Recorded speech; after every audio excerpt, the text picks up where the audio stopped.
Hey guys, this is Matt with Grizzly-Outdoors. Today I want to do a review on two scopes I've been using. The SWFA Super Sniper. This is a fixed 10 power.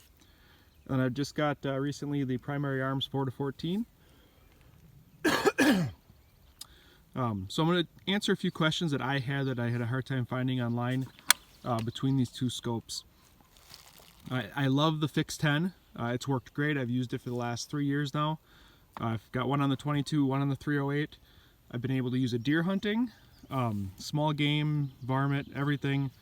The dials are perfect. I mean, you dial it in, especially for the 22 where I'm dialing it a lot. I've got almost a 300-yard range here, and I've actually shot red squirrels at touch under 200 yards. But it allows me to dial in with the wind and everything. Really precise, works awesome for the 22 and the 308. Around here at the 308, I don't do a ton of dialing. My longest shot here is maybe 400 yards that I can get. So a lot of that I don't have to adjust much. But anyway, for the 22, it's been great. And like I said, I've got one on the 22 and the 308, and they're awesome scopes.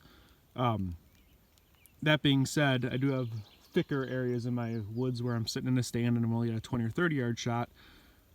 And the 10 power has been kind of a hindrance for close range, or if I do any jump shooting, stuff like that.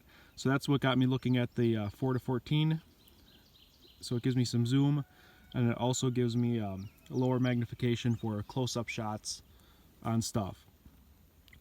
That being said, I've used this for close stuff too. It just takes a little more, you can't do it as fast. So that's one of the reasons for switching. Glass clarity on these two, like right now it's kind of overcast.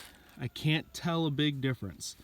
I can see a little edge fuzziness, like right at the edge with this one. But as far as comparable, both, this one etches or beats it out just a little bit. Unless you really sit there studying it, you're not going to notice the difference.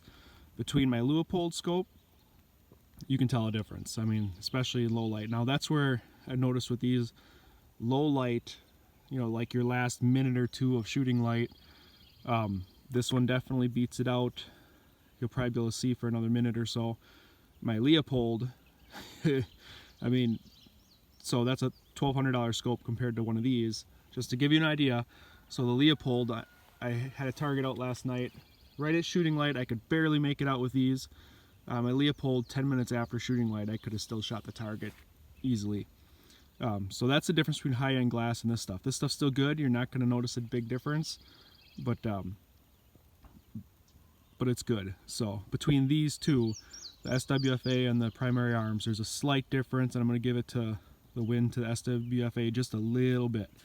So one advantage though, when you have the magnification that I noticed, when I'm looking for mirage, I can zoom up and then focus into different lengths down down my range, and I can see mirage better. So definitely a benefit to be able to zoom in and out. So that's been nice. Tracking, like I said, this one's perfect. This one has been really good.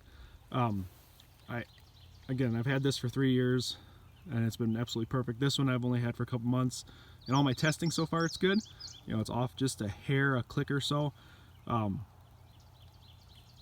But yeah, so for what I do, it's been perfect. If you're dialing out past 600-700 yards, I haven't tested that. So, but for anything 400 and in, it's been great. But then the crosshairs in this one allow me to adjust. I do all that in the crosshairs mostly. So that's been nice. One thing with this setup, I switched this scope between a lot of rifles. So I've got my AR right now. I've put it on my 22, my 270, and I just mark down where it's set because it's repeatable. So like if I need to go to whatever, I just change the 0 with the scope when I switch it. So it's pretty simple that way.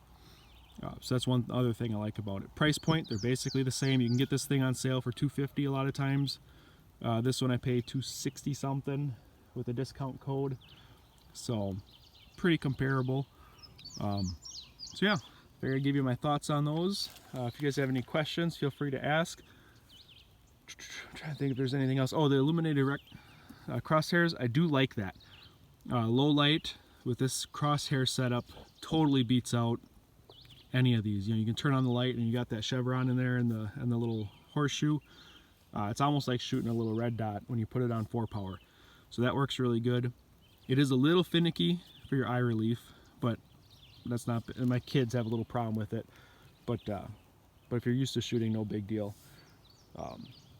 Quality, they both seem really good. Clicks, you know, it's a little spongy on clicks compared to, you know, the SWFA. You can definitely, you know exactly where it is. This one's, you can't really hear the clicks, and they're slightly spongy, but not a deal breaker. So, all right, thanks for watching. I do have a Leupold. That's what I've got on my 308 right now, and that thing's been really good. So I'll be doing a review of that pretty soon. So, all right, guys, we'll keep this short. But yeah, glass on the SWFA slightly better. The turrets are definitely better on the SWFA for audibility and repeatability, and just perfect. These are decent too, they're not bad. The crosshairs in this are definitely better. This is the R grid that I've got in this. That's better for close shots, low light, stuff like that. Really shines with this one. So, alright guys, thanks for watching.